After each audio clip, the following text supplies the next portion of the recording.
Bonjour à tous, donc aujourd'hui on se retrouve au sein du BBS, donc le bâtiment Bordeaux Biologie Santé de l'Université de Bordeaux, et on va vous présenter comment se passe la laverie qui est au cœur de ce bâtiment.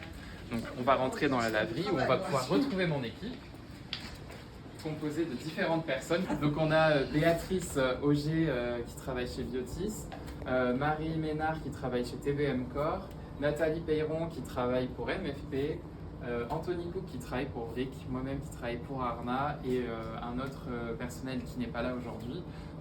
Sébastien Fontero qui travaille pour Immunoconcept. On est donc là dans la zone propre de la laverie, donc on va pouvoir retrouver des paillards pour pouvoir réaliser des milieux de culture, par exemple également mettre dans des boîtes comme ceci des tubes Ependorf pour les stériliser, et on a également un stérilisateur à vapeur, à air sec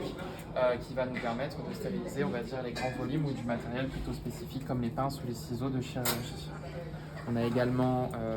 une scelleuse pour pouvoir sceller le matériel qui va être de cette fois-ci autoclavé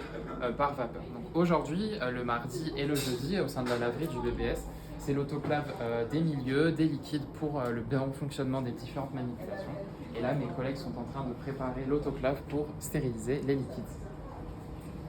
Là, ça va être notre paillasse principale. C'est là qu'on va mettre la vaisselle une fois qu'elle est propre, une fois qu'on va devoir la préparer pour la stérilisation. Donc, c'est-à-dire la fermer avec un bouchon et lui mettre du scotch témoin d'autoclave de sorte à ce que celui-ci, après le cycle d'autoclavage, devienne ainsi pour montrer qu'il y a bien une stérilisation qui a été opérée donc avant et après. Ensuite, en autre chose que l'on va avoir, ce que je vous ai évoqué plus précédemment, les poches qui vont être fermées et scellées pour la stérilisation. Et on a un témoin qui est indiqué ici qu'il va virer et changer de couleur quand il est autoclavé.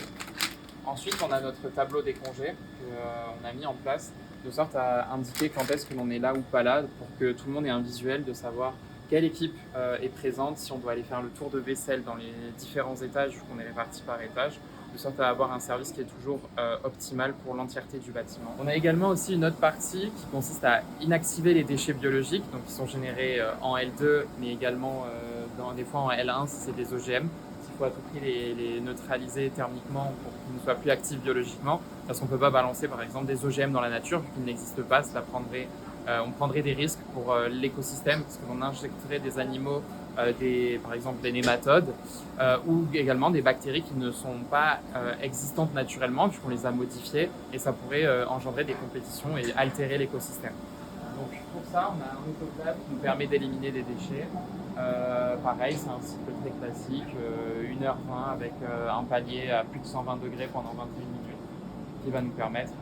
d'éliminer les déchets. On a un stockage des déchets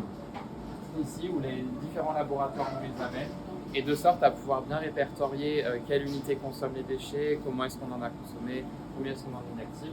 On a créé un petit tableau qui nous permet de visualiser et de nous suivre par mois la consommation des déchets.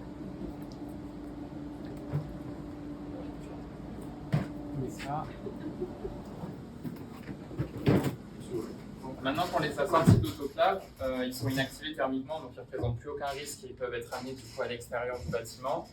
Ils vont être directement pris en charge dans la filière tasserie, c'est-à-dire que l'on va les mettre nous dans des poubelles qui sont dédiées à cela pour qu'une entreprise vienne les récupérer et qui soient ensuite incinérés dans la région de sorte à ce qu'ils ne présentent littéralement plus aucun risque.